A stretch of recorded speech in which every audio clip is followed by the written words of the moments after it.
Hey guys, thanks for watching Precision Rifle Network. I'm Joel. Today what I have for you is a product review. So today the products I have are from a company called Warhorse Development. You may recognize these Barricade bags as looking an awful lot like the Tactical Udder from Bison Tactical. That's because they are. Warhorse Development is actually the company. The guy's name is Chaz. He designed and made these bags originally for Bison Tactical. So I'm going to be reviewing these for you today. So let's get into it. All right, so let's kick this off with giving you a little bit of background on Warhorse Development.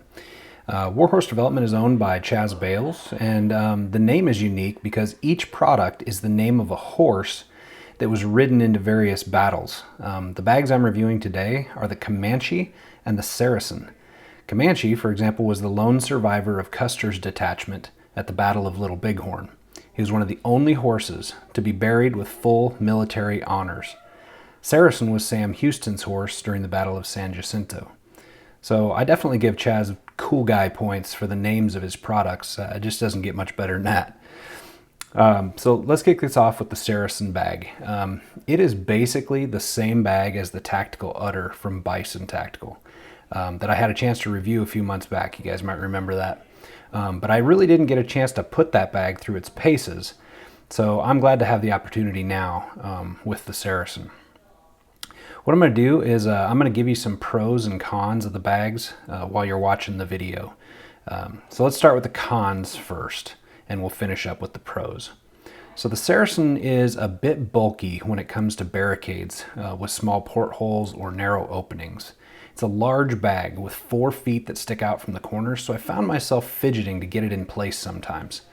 The Comanche, on the other hand, is a slightly smaller version, and I didn't have as much trouble with that one. So I definitely wish the grippy panel on the bottom was slightly larger. It's about 2 inches maybe, and it's just not quite enough surface area to keep the bag from sliding on diagonal beams or car windshields. Also a con is the price. You know, the price for this bag is listed on the Warhorse Development website is $130.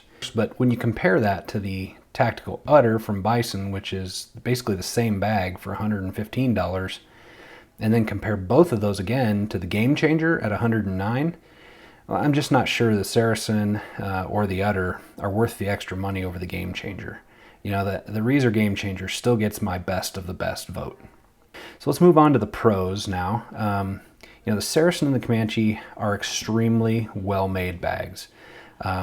Warhorse uses high denier cordura and solid stitches. You can just tell that these bags are going to last a long, long time. Plus, Warhorse has a lifetime warranty and will take good care of you should anything happen to your bag. Another thing is they both have very wide and forgiving top surfaces. It's very easy to place your rifle on there and have tons of room to pivot your rifle side to side if needed, or if you just kind of need to slide over a little bit, a few inches, 4 inches, 5 inches even sometimes on the top of the bag to get, you know, a better position on a barricade. You have that room with the Saracen and Comanche. Very wide top surfaces, and I like that. They both serve very well as a rear bag. They were just a good height for this role. You know, I was kind of surprised by how well they worked as a rear bag. You can tip them up on the side if you need a little more height, but it was just a really good all-around stable platform for a rear bag.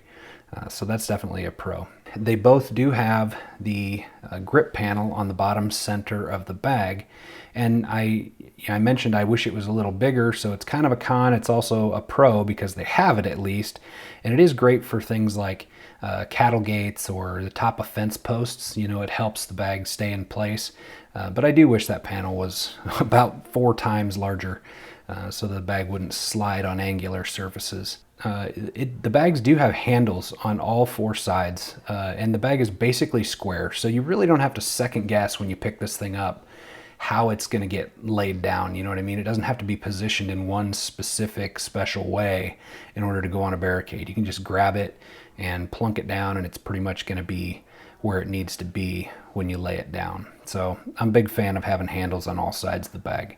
What's it really good at? It still does a really good job on the other barricades too, but I just think it shines most on tank traps, tripods, and posts. In quick summary, the Warhorse Development bags, extremely well made. You get excellent customer service. Chaz is a heck of a guy, man. And again, cool points for the names of his products. I seriously love the history behind the names of the bags.